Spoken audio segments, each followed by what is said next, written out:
नमस्कार। तो आज हम एक और महत्वपूर्ण वीडियो लेके आए हैं। ये महत्वपूर्ण विषय है कबीरदास जी का जीवन एवं साहित्यिक परिचय। कबीरदास जी हिंदी साहित्य के भक्ति काल के निर्गुण संत कवि हैं। उनका जन्म लगभग 1398 ईस्वी माना जाता है। जनश्रुति के अनुसार उनका जन्म काशी में हुआ और पालन पोषण एक मुस्लिम जुलाहा दंपति नीरू नीमा ने किया। कबीरदास जी पढ़े लिखे नहीं थे, परंतु उन्होंने जीवन के अनुभव, लोक बुद्धि और साधना के बल पर गहन दार्शनिक विचार व्यक्त किए। उनके गुरु रामानंद जी माने जाते हैं।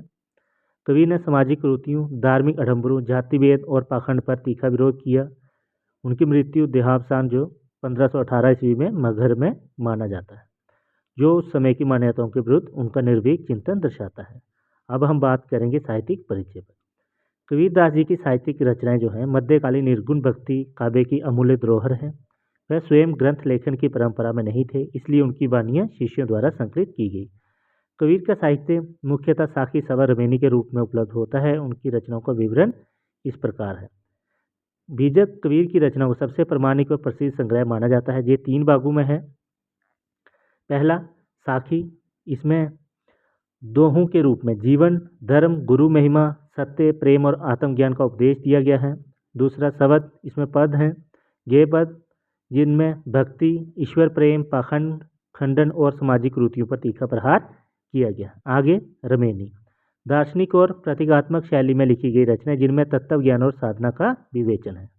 अब हम इनकी काव्य विशेषताओं पर बात करेंगे। पहला, कबीर गुरु की महिमा। कबीर के काव्य में गुरु को ईश्वर से भी श्रेष्ठ स्थान माना गया है। उनके अनुसार गुरु ही वह सच्चा मार्गदर्शक है जो अज्ञान के अंधकार से निकालकर ज्ञान के प्रकाश तक पहुंचाता है। कबीर मानते हैं कि ईश्वर की प्राप्ति गुरु के बिना संभव नहीं है, इसलिए वे कहते हैं सतगुरु की महिमा अनंत अनंत किया उपकार, लोचन अनंत उगाड़िया अनंत दिखावन हार। दूसरा, जाति प्रथा का खंडन। कबीर भक्त और कवि बाद में हैं, समाज सुधारक पहले हैं। उनकी कविता का उद्देश्य जनता को उपदेश देना और उसे सही रास्ता दिखाना है। कबीर ने समाज में व्यापक जाति प्रथा, छुआछूत, ऊंच नीच की भावना पर प्रहार किया है और वह कहते हैं कि जन्म के आधार पर कोई भी ऊंचा नहीं होता, ऊंचा वह है जिसके कर्म अच्छे हैं। वह कहते हैं ऊंचे कुल का जन्मिया, करनी ऊंच न होए, सुवर्ण कलश सुरा बरा, साधु निंदत होए। अब बात करेंगे मूर्ति पूजा का विरोध। कबीरदास जी ने समाज में व्यापक मूर्ति पूजा का डटकर विरोध किया है। वह कहते हैं कि सामान्य जनता को समझाते हुए कहते हैं कि मूर्ति पूजा से भगवान नहीं मिलते, इससे अच्छा है कि घर की चाकी को पूजा जाए। वह कहते हैं पहाड़ पूजे हरि मिले तो मैं पूजूं पहाड़, घर की चाकी कोई ना पूजे पीस खाए संसार।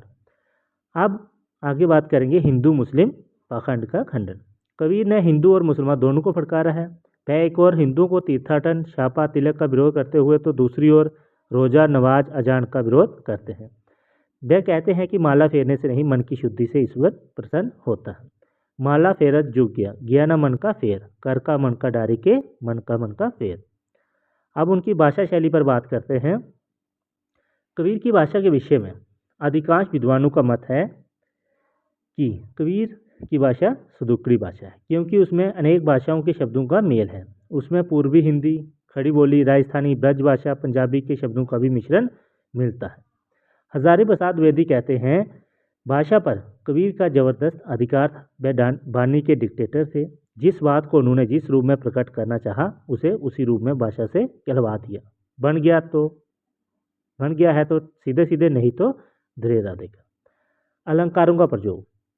कबीर के काव्य में रूपक, अनुयुक्ति, विरोधाभास, उपमा, विभावना, दृष्टांत आदि अनेक अलंकारों का प्रयोग देखने को मिलता है। यथा रूपक में कबीर घोड़ा प्रेम का, चेतनी चढ़ी असवार, ज्ञान खड़ग यही, काल सिरी बलि मचाए मार। उपमा का उदाहरण देख सकते हैं, पानी केरा बुदबुदा अस मानस की जात। अनुयुक्ति का उदाहरण देखिए, काहेरी नलनी तू कुम्हलनी। अब हम इसके निष्कर्ष पर बात करते हैं। इस प्रकार कहा जा सकता है कि कबीरदास जी का साहित्य कालजयी, सार्वभौमिक और जन कल्याणकारी है। उनका काव्य न केवल भक्ति आंदोलन को नई दिशा देता है, बल्कि आज के युग में भी सामाजिक समरसता, आध्यात्मिक चेतना और मानवीय मूल्यों की प्रेरणा प्रदान करता है। कबीरदास जी हिंदी साहित्य के ऐसे अमर कवि हैं जिनकी वाणी जुगों जुगों तक मानवता का मार्गदर्शन करती रहेगी। अब वीडियो अच्छी लगे तो लाइक और सब्सक्राइब करें। धन्यवाद।